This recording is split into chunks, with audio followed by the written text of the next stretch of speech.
All right, and so in this last section, we're going to talk about some interpersonal associations between groups of people and individuals, and also just look at some other theories and other examples of how we behave when in the context of other groups of people. All right, so the first thing we're going to talk about here is interpersonal attraction. And so this is an interesting thing to kind of talk about and discuss, but this idea of why are we attracted to each other and who are people that we enjoy being around versus people we might not enjoy being around. And so generally speaking, it kind of poses this question that people have kind of pondered for a while of, do opposites attract, or are we more attracted to people who are more alike to ourselves? We see actually that people tend to associate and like being around others that are more like themselves.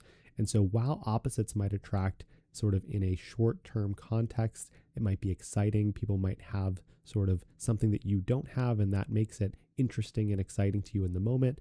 Research shows that long-term attraction and long-term success in relationships tends to be with people who are more similar to one another and share core values with each other.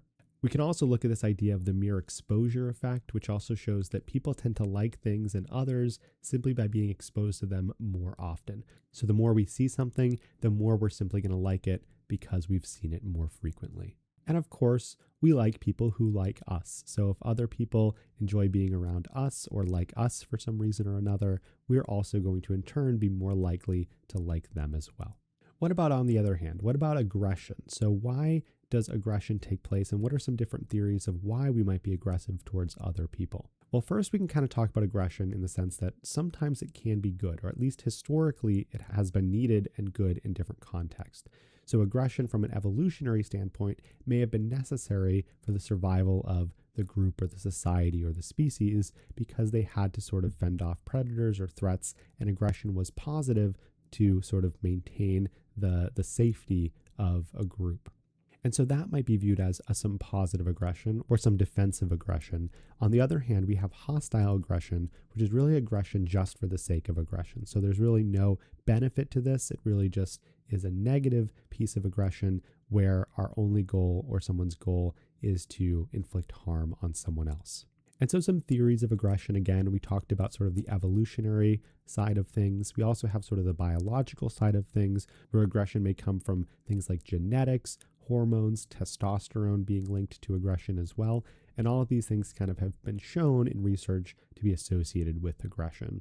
How we display aggression is also kind of varied between people, where often we see things like women being more verbally aggressive, whereas men being more physically aggressive when aggression takes place. And then, of course, we have environmental factors of aggression as well, where we pick up and learn a lot of these tendencies from our environment and from our peers around us. So if we are in an environment with lots of aggression and hostile behaviors, we're going to be more likely to pick up on those and display them ourselves compared to a less aggressive environment. On the other hand, we have pro-social or altruistic behaviors. So these are behaviors that are positive and helping in nature. Now, the idea here is that to be true pro-social or true altruistic behaviors, we should help others with no expectation of some reward or benefit to ourselves. This can be hard to specifically sort of look at because oftentimes even just the act of helping someone may make you feel good. And that kind of poses the question of, is that true altruism if you feel good about helping someone else? Or is that just sort of part of the nature of helping someone and doesn't really count as that reciprocal piece of the puzzle? And what we see is that we actually do see these altruistic behaviors occur across multiple species. So we might see these in other species where just true helping takes place with no expectation of reciprocation or some benefit to oneself. When we do expect some return or some benefit to ourselves, this is called reciprocal altruism, where again, we're expecting some benefit to ourselves, maybe in the short term or maybe in the longer term, that if I help you now, later on, I expect you to help me in some way when I need help. And so what this leads to is this idea of the reciprocity norm, or basically that if you help someone, they help you as well. It's reciprocal. You are mutually benefiting one another. And often in terms of relationships and long-term associations, we see that people that abide by this reciprocity norm tend to have less success and less successful relationships when they expect something in return for their good deeds. Oftentimes, healthy relationships see true altruism where someone helps someone with no expectation of reward or benefit to themselves. And there have been groups of people that have taken advantage of this sort of naturalistic behavior of reciprocity and used it to sort of elicit donations. So this example here shows sort of the Hare Krishna movement that in the 1960s and 1970s would present themselves in airports and kind of prey on this natural behavior of people.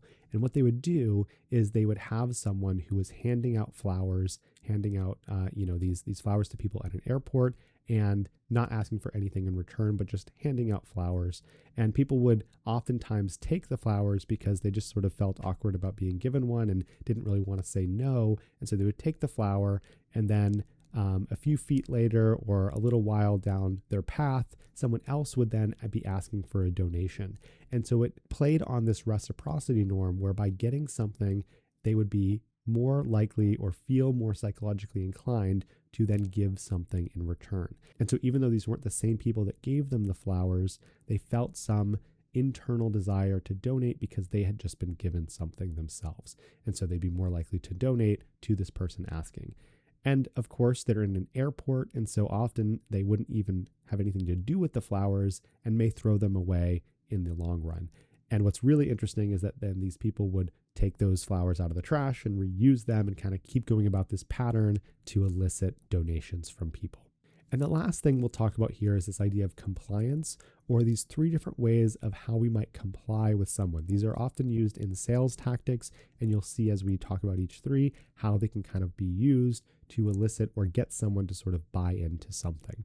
So the first one is the idea of foot in the door. And this is really that you just have to get your foot in the door, so just a little bit at the start, and then you present sort of the real offer. And so maybe you start by offering or asking for something really small, and if they agree to that, then you up the ask to what it actually was that you meant to ask.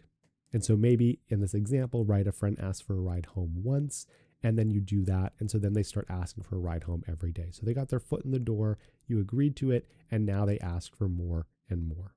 The next one is the idea of door in the face. And this is really the opposite, where we start high, we start with a large offer, and then reduce that down to something more reasonable. And so maybe a friend wants a ride home, but to frame this in a different context, they first ask for a ride to the airport, which is maybe an hour away. And you're like, no, that's way too far. I'm not going to do that. So they say, well, what about just a ride home, which is only 5 minutes? And you say, okay, well, that's much better in context. So yes, I'll do that. So really, they just wanted a ride home at the beginning, but they framed it with this door in the face, hitting you with something really big and exaggerated, and then reducing down to something seemingly less. And you feel more inclined to agree because it's less than that other offer that was presented. And the last one here is this idea of lowballing. And this really has to do with sort of changing the offer sort of in the moment. And so maybe you agree to some offer at a certain price, and then you reduce that price down to something else. So let's say you're going on a road trip with your friends, and your friend offers to pay for gas, and they'll give you $3 a gallon for gas. And you agree to that, and then you go on the road trip, and when it's the first time to pay for gas, they're like, well, I changed my mind. I'm only going to give you $2 a gallon for gas. That would be the idea of lowballing, where they've now changed their offer down to something less.